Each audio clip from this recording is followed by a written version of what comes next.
पिछला क्लास में हम लोग पूरा चैप्टर 1 भूगोल का खत्म कर दिए, ठीक है ना। और इस वीडियो में हम लोग चैप्टर 1 पढ़ेंगे भौगोलिक खोजे इतिहास का, ठीक है ना। यह है क्लास 9th। आपको मन में प्रश्न आता है भौगोलिक खोजे ये क्या होता है। देखिए भौगोलिक खोजे जैसे ना नई नई जगहों खोज करना, ठीक है ना। नया जगह हो गया, नया समुंदर हो गया, नया रास्ता हो गया, इन चीज़ों का खोज जो किया जाता है ना, इसी को भौगोलिक खोजे बोलते हैं, ठीक है ना। यानी जो पहले से था अस्तित्व में, उसको कोई अभी तक पता नहीं लगाया था, उसको खोजा गया, किसी न किसी द्वारा खोजा गया ना, तो इसी को क्या कहते हैं भौगोलिक खोज। इसमें क्या होता है समुंदर भी खोजा जाता है, जगह खोजी जाती है, उसके बाद रास्ता खोजा जाता है। इसका फायदा क्या होता है? पहले का फायदा होता है कि आप आवागमन जारी कर सकते हैं, यानी एक जगह से दूसरा जगह जा सकते हैं, आपका व्यापार हो सकता है, ठीक है ना, एक जगह से दूसरी जगह। और आप दूसरी जगह कॉलोनी भी बसा सकते हैं। कहने का मतलब ये है जिस तरह से इंग्लैंड भारत में साथ साथ एशिया के अन्य हिस्सा पे अमेरिका, उत्तरी अमेरिका, दक्षिणी अमेरिका, उसके बाद अफ्रीका, यानी पूरा वर्ल्ड में भारत जिस तरह से इंग्लैंड कॉलोनी बसाया था ना, उसी तरह से आप इस रास्ते के माध्यम से क्या कर सकते हैं, कॉलोनी बसा सकते हैं, ठीक है। भौगोलिक खोजे का ये फायदा होता है। इसमें नया नया जगह खोजा जाता है, नया समुद्र खोजा जाता है और रास्ता खोजा जाता है। चलिए चैप्टर 1 हमारा शुरू करते हैं, शुरू से शुरू, ठीक।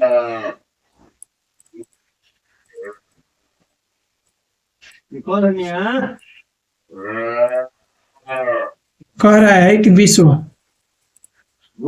है कि विश्व इतिहास की युगांतकारी घटनाओं में समुद्र यात्रा एवं भौगोलिक, इसको हम थोड़ा सा जूम आउट कर लेते हैं, ठीक है ना। इसको जूम आउट करने से क्या होता है हमें थोड़ा सा ये, ठीक। चलिए अब बढ़िया से देखिए। कह रहा है कि विश्व इतिहास की युगांतकारी घटनाओं में समुद्र यात्रा एवं भौगोलिक खोजे का महत्वपूर्ण स्थान रहा है। कहने का मतलब ये है कि अगर दुनिया में कुछ अच्छा चीज खोजा हुआ है ना, तो जिसमें से समुद्र की जो यात्रा है ना, रास्ता, इन चीजों खोजने में बहुत इसका मतलब योगदान अच्छा है, ये खोजा गया है। तो कह रहा है कि आधुनिक युग के आरंभ होने में जिन घटनाओं का निर्णायक योगदान रहा, उनमें यह खोजे भी शामिल है। इन पृष्ठभूमि वैज्ञानिक प्रगति और आर्थिक विकास, विशेषकर व्यापारिक परिवर्तनों के द्वारा रची गई, जो मध्य युग के चरणों से आरंभ हो गई। कहें कि इस कार्य में यूरोप के देशों ने अग्रणी भूमिका निभाई। कहने मतलब ये ना, जितने भी हमारा ये नया नया जगह हुआ खोज, नया नया द्वीप के खोज हुआ, नया नया रास्ते खोजा, जो भी खोजा गया, ये सब किसके द्वारा खोजा गया? यानी यूरोप एक महाद्वीप है, ठीक है ना, जिसका नाम है यूरोप। और वहीं के लोग ना, वहीं के निवासी अगल अगल घूमे और निकल गए, ठीक है ना। तो यही लोग निकाले, यही लोग खोज किए, जिसमें से अगर मुख्य मान 2 देशों का नाम आता है, आपको नक्शा भी दिखाएगा दोनों देशों का है। करे ना कि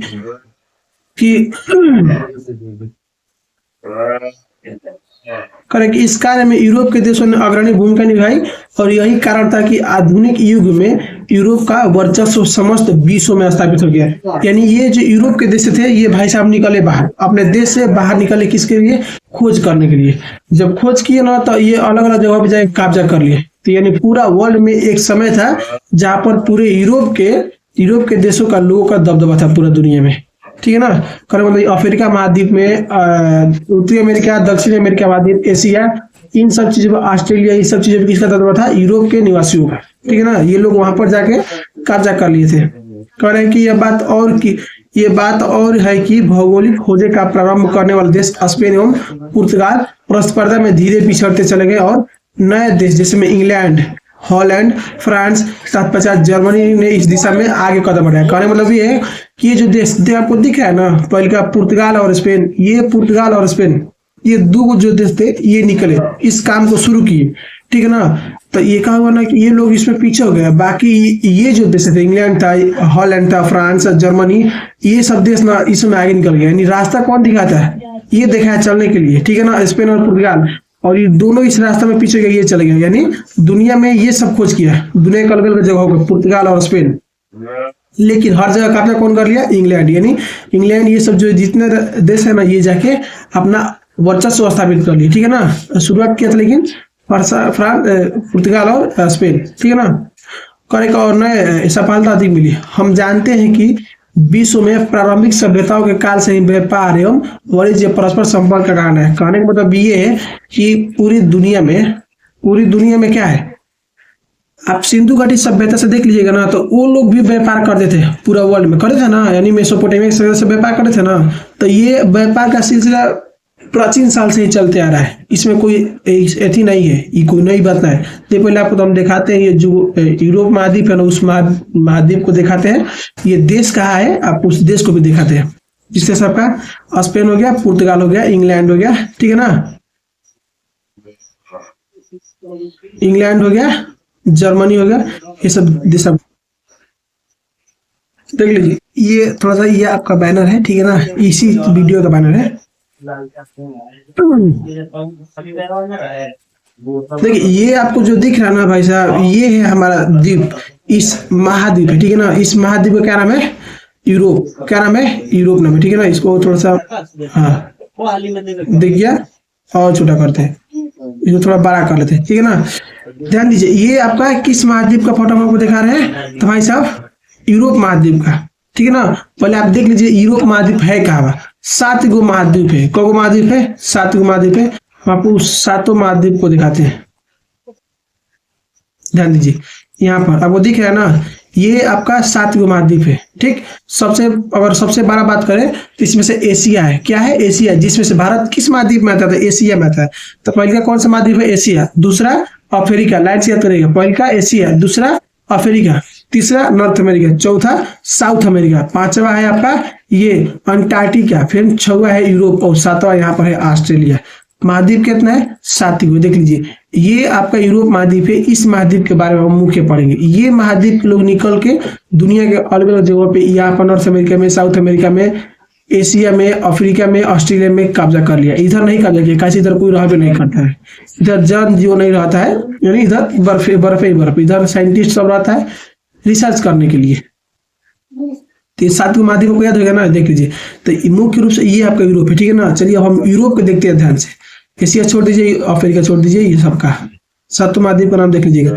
Asia, Africa, north America, south America, उसके बाद ये अंटार्कटिका, फिर यूरोप, और ये आपका ऑस्ट्रेलिया, ठीक।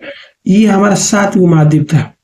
अब हम चलते हैं अपने एथी यूरोप पे चलते हैं, ठीक है ना।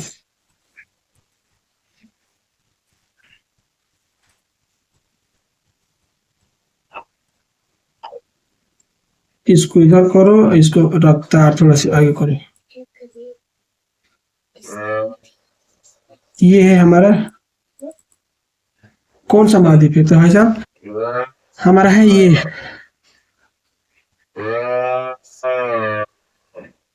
यूरोप, ठीक है ना। ध्यान दीजिए, इस यूरोप महाद्वीप में एक देश है यहाँ पर, और ये जो आपको दिख रहा है नीचे ना, ये आपका अफ्रीका चालू हो जाए, अफ्रीका महाद्वीप चालू हो जाए, ठीक है ना। ये देखिए स्पेन, ये दिख रहा है आपका स्पेन, ये पुर्तगाल, ये दो देश है, स्पेन और ये पुर्तगाल। ये दोनों देश निकाला दुनिया की खोज करने के लिए, ठीक है ना। ये दोनों देश निकाला खोज करने के लिए, दो से पीछे हो गया, जिसमें से आपका देखिए जर्मनी आपका ये है, ठीक ना, और आपका इंग्लैंड यहाँ पर है, ये वाला दिख गया, ये जर्मनी। तो ये सब देख लीजिएगा, ठीक है ना।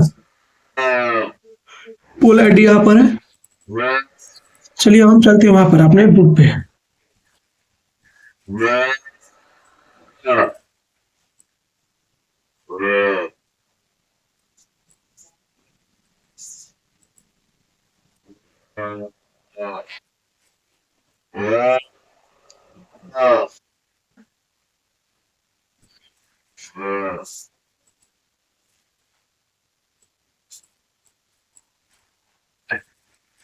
कहना कि हम जानते हैं कि विश्व के प्रारंभिक सभ्यताओं के काल से ही व्यापार वाणिज्य का परस्पर संपर्क कारण रहा है। यही व्यापार मुख्यतः निश्चित मार्ग के माध्यम से होता था।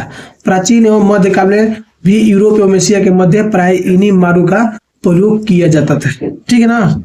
ये देखिए एक निश्चित मार्ग था, आप दिखाते हैं एक निश्चित मार्ग, यानी ये जो था ना उस समय भी और अभी भी एक निश्चित मार्ग पे ही क्या होता था, व्यापार होता था, ठीक।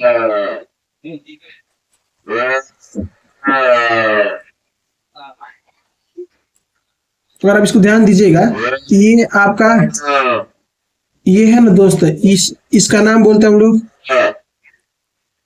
देखिए एक निश्चित मार्ग से हो रहा है ना, सिर्फ व्यापार हो रहा है, किस चीज हो रहा है, ये आपका व्यापार होता है। यानी ये अफ्रीका महाद्वीप है, यहाँ से लोग आते थे, ऐसे आते थे, दिख रहा है, यहाँ से लोग ऐसे आते थे, देख लीजिए ये वाइट कलर, ये लोग इधर इस्तानबुल, ये जो आपका है ना ये यूरोप महाद्वीप, यहाँ से लोग इस्तानबुल शहर पे होते हुए, तुर्की होते हुए, इधर ईरान होते हुए भारत की ओर आते थे, और उधर चाइना इधर यहाँ से चले जाते थे, ठीक है ना।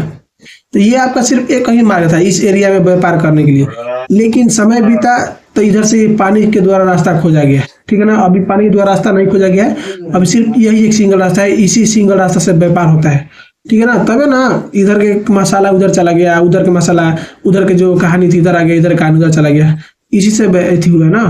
यानी यही सिर्फ एक रास्ता था जिससे मतलब कि व्यापार हमारा होता था, ठीक है ना। सिर्फ एक ही निश्चित रास्ता था।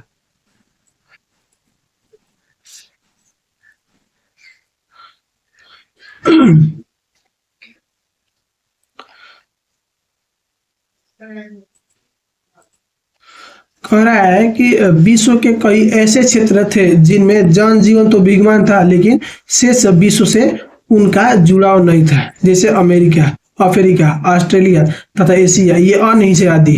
कहने का मतलब ये है, ध्यान दीजिएगा मेरे बात को, बार बार इस मैप का इस्तेमाल होता है, और इसीलिए मैप होना रहेगा तो फिर आपको समझ में आएगा, ठीक है ना। ध्यान दीजिए इधर, हम आपको बताया कि महाद्वीप कितना है, 7 कितना है, 7। ध्यान दीजिए, अभी अभी पानी वाला रास्ता ये खोज नहीं हुआ है, ठीक है ना। सिर्फ ये आपका यूरोप महाद्वीप है, ठीक। इस पे भी लोग रहते हैं, नॉर्थ अमेरिका है, इस पे भी लोग रहते हैं, इस पे भी लोग रहते हैं, ठीक, उस समय, और इस पे भी लोग रहते थे, इस पे भी लोग रहते थे। कहने का मतलब ये है कि यानी इधर से लोग इधर इधर इधर लोग रहते थे, ये तो सबको पता था, लेकिन यहाँ पर भी लोग रहते थे, यहाँ पर भी लोग, ये किसी को नहीं पता, ठीक है ना। और यहाँ पर ऑस्ट्रेलिया, यहाँ भी लोग रहते हैं, किसी को नहीं पता, कैसे इधर व्यापार होता ही नहीं था, इधर आने के रास्ते ही नहीं किसी को पता था, तो कैसे पता चलेगा, ठीक है ना। तब ये रास्ता खोजा गया ना, तब पता चला। तो यही कह रहा है, यानी दुनिया के अन्य जगह पर पता नहीं था कि कौन इधर भी लोग रहते हैं, ठीक है ना।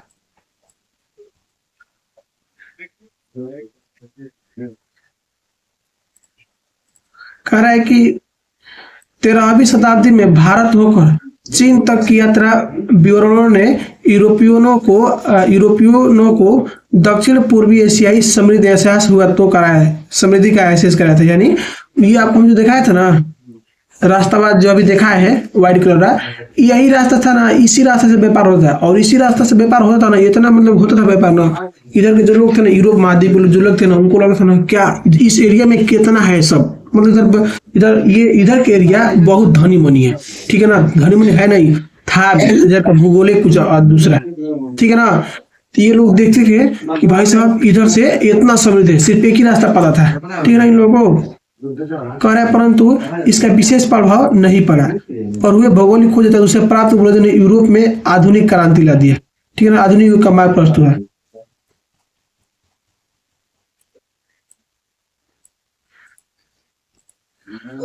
मध्यकालीन यूरोपीय इतिहास का हम यदि अध्ययन करें तो पाएंगे कि यह काल सामंती वृत्तियों का काल था। इस काल में ना तो व्यापार बड़ी सी गतिशील था, और ना ही धर्म का स्वरूप, होल्ड रुकिए, ना ही धर्म का स्वरूप उदार एवं मानवीय था। कहने का मतलब ये है, इस समय ना व्यापार होता ना तेजी से होता नहीं था, मतलब सब कुछ था, स्लो था, क्योंकि एक सीमित क्षेत्र था, और ना इधर आने में परेशानी होती थी, जिसके चलते इधर व्यापार बहुत कम होता था, ठीक है ना। कह रहा है कि पृथ्वी के बारे में ज्ञान अतल्प एवं अंधविश्वास से युक्त था। सीमित भौगोलिक ज्ञान के कारण सामुद्रिक व्यापार भी सीमित है। कहने मतलब ये ना, पृथ्वी के बारे में किसी को पता नहीं था कि पृथ्वी के इधर भी लोग रहते हैं, तो वो सिर्फ कहीं सीमित जगह इधर से इधर व्यापार होगा। और मध्ययुगीन लोगों को विश्वास था कि पृथ्वी चपटी है, और समुद्र में अधिकतम दूरी पर जाने पर पृथ्वी के किनारे पृथ्वी के लीजिए, पृथ्वी के किनारे किनारे से किनारों से गिरकर अनंत में विलीन हो जाने का भय बना रहता था। ये लोग सोचते थे ना कि पृथ्वी जो है ना कुछ इस तरह का है। देखिए हमारी पृथ्वी जो, ये लोग सोचते थे कि जो पृथ्वी है ना दोस्त कुछ इस तरह की है। इधर आ जाओ नीचे। इन लोगों का नाम था, बोले इसको कट करना होगा तब ये हटेगा। तो ये लोग का नाम था ना, जो पृथ्वी है ना कुछ इस तरह का है, आपको दिख रहा है ना। ठीक, ये लोग सोचते थे ना कि अगर हम निकालेंगे ना तो इधर से जाके पृथ्वी कुछ इस तरह से है, इधर जाके इधर गिर जाएंगे, इधर नीचे की ओर गिर जाएंगे, यानी पृथ्वी चपटी है, जाके हम इधर नीचे की ओर गिर जाएंगे। इन लोगों का यही डर था, क्योंकि उस समय कुछ भी नहीं पता था किसी को क्या है क्या नहीं है। तो लोग डरे थे ना कि इधर जाएंगे ना, इधर से निकलेंगे ना, देखो एक समय आएगा अनंत में जाके इधर गिर के विलीन हो जाएगा, पता नहीं चलेगा। तो लोग डरते थे कि पृथ्वी ऐसी है, किसी को पृथ्वी के बारे में कुछ ज्ञान नहीं था। ठीक है ना, देख लीजिए।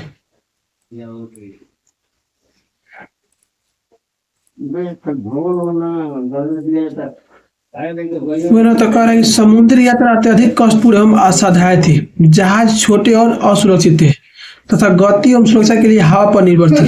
ठीक है ना, जहाज थी ना वो छोटी छोटी सी जहाज थे और वो उस पर उतना सेफ्टी नहीं था। और ना जहाज जो थी ना वो हवा पे डिपेंड कर रही थी, मतलब जिधर हवा बहेगा ना वो जहाज उधर ही जाएगा। ठीक है ना, आप फिल्म में देखे होंगे, बाहुबली मूवी तो देखे हैं। बाहुबली मूवी में जो जिस नाई से देवसेना को लेके आता है, वो नाई कैसी थी, वो हवा के द्वारा चलती थी। ठीक है ना, तो उस जिधर हवा बहेगा ना वो नाई उधर ही चलेगी, क्योंकि उस पर जो कपड़ा लगा था ना उस कपड़ा के द्वारा ही बल लगता है और वो आगे की नाई बढ़ती है। तो लोग उस समय यहाँ पर, उस समय यूरोप में ऐसा ही नाव थी, तो लोग उस नाव के चलते भी थोड़ा सा हिचकिचा रहे थे। करे कंपास या कुस्तुबनुमा जैसे दिशा सूचक यंत्र का ज्ञान अभी नहीं हुआ था। कहने का मतलब ये है, अभी कंपास का आविष्कार नहीं हुआ था। कंपास बोलिए चाहे कुतुबनुमा बोलिए, दोनों एक बत्ती है। ठीक है ना, दोनों एक ही को बोलते हैं। ठीक है ना, इन चीजों का ज्ञान अभी नहीं हुआ था और दिग्भ्रमित होकर समुद्र में भटक जाने का भय भी बना रहता था। किसी को पता नहीं, समुद्र इतना बड़े है ना कि आपको छोड़ दिया जाएगा ना तो पता नहीं चलेगा किधर जाना है। अगर आपके पास नक्शा रहेगा तब ना आपको जाना, इधर डायरेक्शन पता नहीं चलेगा किधर जाना है, तो पानी में कहाँ जाइएगा। तो इसके चलते लोग भी डर रहे थे, भाई साहब लोकेशन पता नहीं है, जाना कहाँ है, तो कैसे पता चलेगा। उस समय कंपास का भी आविष्कार नहीं हुआ था। कंपास और कुतुबनुमा दोनों एक ही चीज है। ठीक है ना, आप बॉय को लड़का बोलिए चाहे लड़का को बॉय बोलिए, बोलती एक है ना, तो उसी तरह से कंपास और कुतुबनुमा एक है। इन चीजों का आविष्कार नहीं हुआ था और जहाजें छोटी छोटी थी।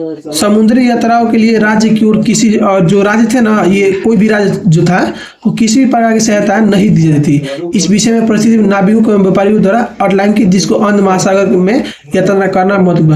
देखिए अंध महासागर, अटलांटिक महासागर क्या कहते हैं, अंध महासागर। ठीक है ना, किस महासागर को अंध महासागर कहते हैं, तो अटलांटिक को कहते हैं। दूसरा बात, जो राजा था वो भी आदेश नहीं दे रहा था, यानी राज भी सपोर्ट नहीं कर रहा था कि तुम जाओ समुद्र में, समुद्र के द्वारा जाओ खोज करो, कोई सपोर्ट नहीं कर रहा था। तो लोग इससे भी डर रहे थे कि जाएंगे कहने उधर ही हम गायब हो जाएंगे, पता नहीं चलेगा। देखिए हम आपको दिखाते हैं कंपास कैसा होता है हकीकत में। कंपास ये हमारा है दोस्त कंपास।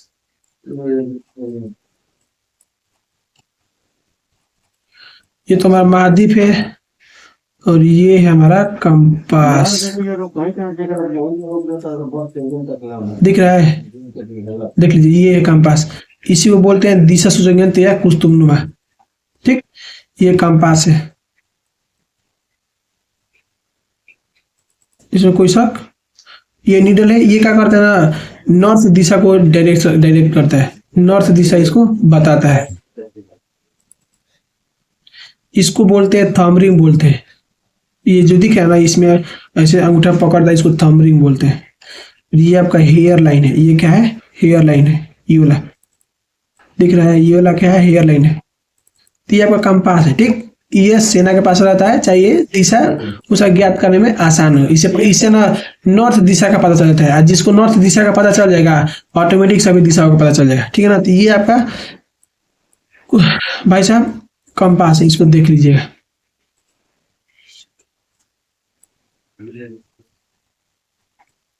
अब करें भौगोलिक खोजे की पृष्ठभूमि। चलिए करें कि इस बीच यूरोप में कुछ ऐसी घटनाएं घट रही थी जिसके प्रभाव स्वरूप यूरोप मध्ययुगीन मानसिकता से निकलने को उद्युक्त है। यानी यूरोप में ना छोटा मोटा झगड़ा हो रहा था, ठीक है ना। ये लोग अब परेशान हो गए थे। 11वीं शताब्दी से जेरूसलम जो इजराइल में है आज के डेट में, ठीक है ना, आधुनिक और से अधिकार के मुद्दे को लेकर हुए धर्म युद्ध में यूरोपीय सामंत, मध्य एशियाई नवीन शक्ति अरबों से पराजित हुए सामंत गौरव के मिथाज, यानी ये लोग जो यूरोप में झगड़ा कर दिया कि जेरूसलम जो है ना ये हमारा जगह है, तो वो कह रहे हमारा जगह, इसमें झगड़ा हो गया। ठीक, कह रहे कि पर अधिकार के मुद्दे को लेकर हुए धर्म युद्ध में जब यूरोपीय सामंत, मध्य एशियाई नवीन शक्ति अरबों से पराजित हुए तो सामंती गौरव के मिथ्याभिन ने ग्रस्त यूरोपीय धर्म टूटने लगा, परंतु इसके कुछ सकारात्मक परिणाम भी सामने है। धर्म युद्ध के दौरान ही यूरोपियों को यह महसूस होने लगा कि दुनिया के हर पहलू को समझा जाए, ठीक है ना। इन घटनाओं ने यूरोप के पूर्ण झगड़ा की पृष्ठभूमि कर दी। कहने मतलब ये है कि मेन देखिए उस लाइन में मेन यही था ना कि जेरूसलम इजराइल में जगह है, वहां मंदिर है। जिस तरह से हमारा मंदिर है ना, उसे जेरूसलम जो मुस्लिम होना है, मुस्लिम और ईसाई, इनकी पूजा स्थल है। ये दोनों दावा करते हैं ये मेरा, वो कहता है मेरा है। इन सब में झगड़ा हुआ था, इन लोग का के यहाँ से साइड हुए, ठीक है ना। कि मध्य युग में अरबों और तत्पश्चात तुर्कों ने विशाल अंतरराष्ट्रीय साम्राज्य का निर्माण किया था। मतलब एक समय हुआ था ना, उस समय ना जो अरब थे ना और तुर्क, ये अपना अपना साम्राज्य ये बढ़ा रहे थे, ठीक। और 15वीं शताब्दी के 5 दशक पूर्व तक यूरोप और एशिया के मध्य व्यापार कुस्तुतुनिया के मार्ग से होता था, परंतु 1453 ईस्वी में कुस्तुतुनिया पर तुर्की अधिपत्य से यूरोपीय व्यापारियों के लिए इस मार्ग का व्यापार करना निरापद रहा। कहने का मतलब ये है, ठीक है, ध्यान से और आपको दिखाते हैं, क्योंकि तुर्कों ने इस मार्ग से व्यापार के बदले भारी कर वसूलना शुरू कर दिया, जिसका हल ढूंढना यूरोपीय के लिए आवश्यक है। ठीक है, ध्यान से देखिए, पहले व्यापार किसे होता है? कुस्तुतुनिया के द्वारा इस्तांबुल होते हुए लोग आते थे, ठीक है ना। ध्यान दीजिए, ये हमारा देश है तुर्की, क्या है? तुर्की। और देखिए ये जो आपको दिखा ना बुल्गारिया, देख रहा है, ये देश ये यूरोप महाद्वीप है, तो इधर से व्यापार होता है इस्तांबुल के द्वारा होते हुए भारत में इधर की ओर आता था, ठीक है ना। ध्यान दीजिए क्या होता है, मतलब इधर से लोग आते थे, ठीक है ना। इधर से लोग ऐसे ऐसे आते थे व्यापार करते हुए, ऐसे आज इधर भारत की ओर चले जाते थे। तो कहने मतलब ये आपका एक जगह है, देखिए यहाँ से यहाँ दोनों को मिला रहा है। इस जगह का नाम है इस्तांबुल, कुस्तुतुनिया क्या बोलते हैं इसको? कुस्तुतुनिया उस समय बोलते थे, लेकिन इसका अब क्या नाम है? इस्तांबुल। इस पे ना ये तुर्की जो है ना, तुर्की का जो सम्राट था ना, इस पे कब्जा कर लिया, ठीक। जब कब्जा कर लिया तो इधर से लोग आएंगे व्यापार करने के लिए, आएंगे ना।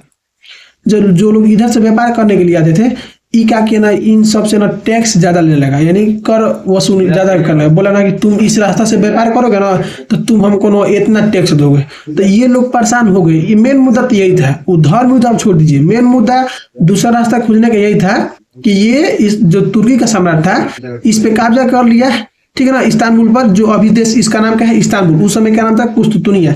इस पे कब्जा कर लिया। तो इधर से जितने भी व्यापारी आते थे व्यापार करने के लिए, ये क्या करेंगे? तुमको टैक्स दो, यानी हमको पैसा दो इस रास्ते से जाने के लिए। तो इधर के लोग मजबूर हो गए, यानी मान लो यहाँ से सामान खरीद के लेके जा रहा है और यहाँ पर टैक्स लेगा, तो जो इधर से लेके जाएगा उधर सामान बेचेगा तो इसका टैक्स का पैसा सामान में जोड़ेगा ना, तो सामान जाकर उधर महंगा हो जाएगा। जब महंगा हो तो सामान कोई खरीदेगा उधर, जिसके चलते व्यापारी परेशान। ये बोले ना कि हमको कोई दूसरा रास्ता खोजना पड़ेगा, हमको दूसरा कोई रास्ता खोजना पड़ेगा ताकि हम लोग इस चीज से बचे, ठीक है ना। ये जितने भी तुर्की वाले हमको तो छोड़ेंगे नहीं, तो भाई साहब हमको दूसरा रास्ता खोजना पड़ेगा। देखिए ध्यान से आपको हम दिखाते हैं, ये आपका रास्ता होते हुए तुर्की आपको दिख रही होला ना, तो ये होता ना, यहाँ से आ रहा था ना, ये वाला ये आपका इस्तांबुल होते हुए कुस्तुतुनिया होते हुए भारत की ओर से आता था। तो इधर से जैसे सामान लेके जाता था, ये ज्यादा टैक्स ले लेता था, ठीक है ना। जिसके चलते यहाँ के लोग परेशान हुए, तो सोचा चलो दूसरा रास्ता खोजते हैं, ठीक है ना। तो मेन मुद्दा दूसरा रास्ता खोजने का यही था, व्यापार के लिए, टैक्स को अपना बचाने के लिए। अगर तुम उसको पैसा ना दोगे टैक्स ना, तो तुम्हारे नाई को लूट लेगा, तुम्हारे जहाज को पानी में डुबा देगा, कुछ इस तरह से हरकत करता था, ठीक, यानी परेशान कर देता पूरा। कह रहा है कि इस काल में हुए नए नए आविष्कारों ने समुद्री यात्रा और नौसेना के विकास को आसान कर दिया। पहले समय का हुआ लोग नया नया चीज आविष्कार करने लगे, जैसे जहाज बनाने लगे। साथ ही जहाज तो बनाते थे लेकिन छोटे छोटे बनाते थे, बड़े बड़े जहाज बनाने लगे। उसके बाद से कंपास बनाने लगे, दिशा सूचक यंत्र जिसको बोलते हैं, आपको हम देखा है ना। तो ये सब चीजों का आविष्कार होने लगा। यूरोप वासियों ने कंपास का ज्ञान अरबों से सीखा, ठीक है ना। यूरोप वासियों ने किन से सीखा था कंपास का ज्ञान? अरबों से। ये ऑब्जेक्टिव क्वेश्चन पूछता है कि अरबों से कि जो यूरोप वासियों ने कंपास का ज्ञान किन से सीखा था, तो भाई साहब अरबों से सीखा था, ठीक है ना। उसके बाद कह रहा है कि इटली, स्पेन एवं पुर्तगाल के समुद्री तटीय इलाकों में नाव निर्माण काल में प्रगति की जगह खांचा पद्धति विकसित हुई, जिनमें बड़े और मजबूत जहाज बनाने जाने लगे। दूरबीन का आविष्कार भी हो चुका था। कहने का मतलब ये है कि ये जो समय आया, इस समय में ना स्पेन और पुर्तगाल में ना नाव भी बनने लगी बड़ी बड़ी, और साथ ही साथ दूरबीन का भी आविष्कार हो गया। ठीक है, समुद्र में जाने के लिए क्या चाहिए? दूरबीन चाहिए, यानी दूर तक आप देख सकते हैं। दूसरा बात, कंपास चाहिए कि आप रास्ता नहीं भटकिएगा उस कंपास के द्वारा। तो कंपास का भी आविष्कार हो गया और दूरबीन का भी आविष्कार हो गया। साथ ही साथ बड़े बड़े जहाज भी बनने लगे। ये तीनों चीज बन गया। अब तो कोई ना कोई तो निकलेगा बाहर, ठीक है ना। जब ये चीजें मिलने लगी तो लोग क्या किए, अब बाहर निकलने लगे। देखिए ध्यान से, ठीक है ना।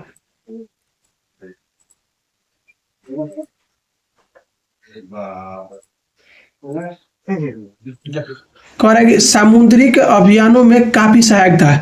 अब मानचित्र में काफी सुधार हो चुका था। इस संदर्भ में एस्ट्रोलोब अक्षांश जानने का उपकरण है, ठीक है ना, बहुत महत्वपूर्ण था।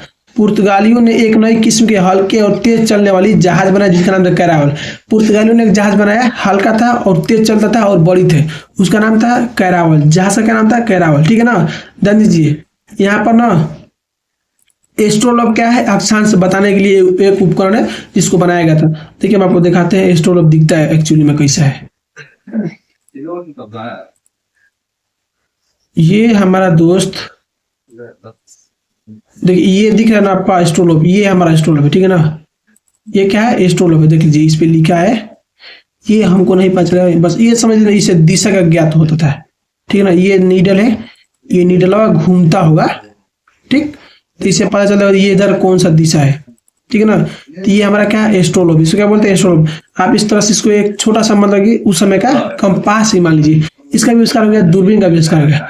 तब तो भाई साहब समुद्र में तो जाइए करेगा, कोई सा खाला ही ना है। जब सब सुविधा मिल गया तो कोई रुकेगा? जाएगा। जहाज बनाया कौन? तो जहाज के अंदर कैरावल बहुत बड़ा था, क्यों? मतलब पुर्तगाली बना था। कह रहा है कि इन नए उपकरणों एवं साहस के बल पर यूरोपीय नाविकों ने अटलांटिक एवं भूमध्य सागर में अपना जहाज उतारे। यानी लोग क्या किए? अटलांटिक और भूमध्य सागर में अपना जहाज उतार दिए, ठीक है ना। अब लेके समुद्र में कूद गया। इस क्रम में 1488 ईस्वी में पुर्तगाली व्यापारी बार्थोलोमियो डियाज, ठीक है ना, पुर्तगाल का एक व्यापारी था। 1488 में कहाँ से निकला? पुर्तगाल से निकल गया, ठीक है ना। एक आदमी था जिसका नाम था बार्थोलोमियो डियाज। यह कहाँ का था? तो पुर्तगाल का था। ये 1488 में अपने देश से नाई लेके निकल गया, ठीक है ना। अफ्रीका के पश्चिमी तट होते हुए दक्षिण अफ्रीका के दक्षिणतम बिंदु उत्तम आशा अंतरिप यानी केप ऑफ गुड होप तक पहुंच गया। कहने का मतलब ये है, उसके बाद ना 1492 में क्रिस्टोफर कोलंबस द्वारा अमेरिका की खोज की गई। ध्यान दीजिए, ये आप पहले जहाज देख लीजिए। ये जो आपको जहाज दिख रहा है ना, उस समय का है, ठीक है ना। जहाज दिखा है, जहाज ये बड़ा सा पर्दा है ना, जिधर हवा पाएगा ना तो ये पर्दा उधर जाएगा और उस ओर बॉल लगेगा, जहाज उधर घूम जाएगा। अगर इस जहाज को रोकना है ना तो आप इस पर्दे को फाड़ दीजिए, जहाज नीचे रुक जाएगी, आगे नहीं बढ़ेगी। इस पर्दे के चलते जहाज चलती है, ठीक है ना। तो भाई साहब ये जहाज उसी समय का है, जिस समय 1488 समय का है, जिस समय बार्थोलोमियो डियाज निकाला था जहाज लेकर, यही वाला, ठीक है ना। ध्यान दीजिए, देखिए बार्थोलोमियो डियाज आपका यहां से निकल गया, यहाँ पर कब निकला है? देखिए 1488 में कब निकला? 1488 में पुर्तगाल गया था बार्थोलोमियो डियाज, ठीक है ना। और कहाँ पर आया था? उत्तम आशा अंतरिप तक आया था।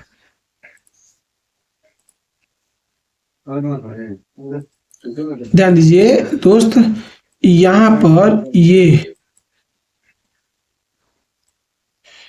जो आपको दिख रहा है ना, नहीं इसको नहीं लिखा थे, इसको हम आपको लिखा था, हाउ मैप लिखा थे। इसको थोड़ा सा देखने में अच्छा लग रहा है, उस मैप को, इस महाद्वीप को लिखा था, ठीक है ना। देखिए बार्थोलोमियो डियाज यहाँ से निकला था। कहाँ से निकला था? आपका बार्थोलोमियो डियाज यहाँ से निकला था, पुर्तगाल से। और इधर ये अफ्रीका महाद्वीप के पश्चिमी घाट होते हुए पश्चिमी तट होते हुए ये भाई साहब यहाँ पर उत्तम आशा अंतरिप यानी केप ऑफ गुड होप इसको बोलते हैं। तो यहाँ पर पहुंचा था, ठीक है ना, यहाँ पर पहुंचा था, ठीक। तो ये देख लीजिए बार्थोलोमेव डियाज ने केप ऑफ गुड होप की खोज की थी। ये पेन वापस चला गया था, ये इससे ना ये क्या किया था, फिर वापस चला गया था। ठीक, फिर समय बिताना था, फिर एक आया था वास्को डी गामा, जिसका आप नाम सुनते हैं, बड़ा वास्को डी गामा नाम सुनते हैं, ठीक है ना। ये भाई साहब यहाँ से आया था, कोई शक, ठीक है ना। ठीक है, ध्यान से, ये कॉमेडी हम देखे हैं मनी मिराज का है, थोड़ा हंसने का मन करता है तो उसका कॉमेडी हम देख लेते हैं, अच्छा लगता है, थोड़ा सा बात भले कुछ होगा लेकिन अच्छा लगता है, कॉमेडी हंसा देता है। तो उसको हम कहानी पढ़े थे, कहानी नहीं पढ़े, उसका वीडियो देख रहे थे, उससे पूछा सवाल ना, वो पहले स्कूल से ना लेट आया, घर से स्कूल लेट गया, पूछा सवाल ना, मास्टर सवाल पूछा कि बोलो वास्को डी गामा कहाँ का था ना, वास्को डी गामा वाला भारत कब आया था, तो बोला वास्को डीवा वाला भारत कब आया था, ठीक है ना। थोड़ा कॉमेडी उसको देखिएगा, हंसी बार खूब बढ़ गया, उसका वीडियो देखने में मजा आता है, ठीक है बोले तो, ठीक है ना। तो भाई साहब 1488 में के पुर्तगाली यात्री था जिसका नाम था बार्थोलोमेव डियाज, ये आया था, उत्तम शांति में खोज किया था, ठीक है ना। फिर 1492 में कोलंबस, क्रिस्टोफर कोलंबस, ठीक है ना, ये अमेरिका की खोज किया था। फिर आगे हम 1498 में पढ़ेंगे, पुर्तगाल के व्यापारी था जिसका नाम था वास्को डी गामा, ये भारत खोज किया था। तो अमेरिका की खोज कब हुआ था, 1498 में, कब हुआ था, 1492 में, ठीक है ना। यहाँ पर 3 पॉइंट है, केप ऑफ गुड होप यानी उत्तम शांति की खोज किसने किया था, तो बार्थोलोमेव डियाज, ठीक है ना। ये यहाँ पर जो है ना क्रिस्टोफर कोलंबस था ना, ये अमेरिका का खोज किया था, और 1498 में देखिए ये आपका अमेरिका है। ये क्या किया था ना दोस्त, यहाँ से निकला ना कौन, यहाँ से निकला ये बात क्रिस्टोफर कोलंबस, सोचा कि चलो चलते हैं, बोला कि चलो हम जा रहे हैं भारत खोज करने, तो क्या किया ना, हवा बहाना इसका जहाज का रास्ता घूम गया, ठीक है ना, ये चला गया इधर आ गया, तो ये इसको नया महाद्वीप मिल गया, ये वाला, इसको बोल दिया रेड इंडियंस, इसको क्या बोल दिया, रेड इंडियंस बोल दिया। ये आगे हम पढ़ाएंगे, आपको हो सकता है चैप्टर 2 में दिया हुआ, ठीक है ना। तो इसको बोल दिया रेड इंडियंस, बोले ना हम भारत खोज कर दिए। फिर 1498 में वास्को डी गामा निकाला, यहाँ पर आया और यहाँ से फिर इधर चला गया, यहाँ पर, ठीक है ना, यहाँ पर। तो भाई साहब चलिए आपका आज का क्लास यहीं पर समाप्त करते हैं, ठीक है ना। बाकी क्लास का वीडियो कैसा लगा हमको कमेंट में करके बता दीजिएगा, आपसे मिलेंगे कल।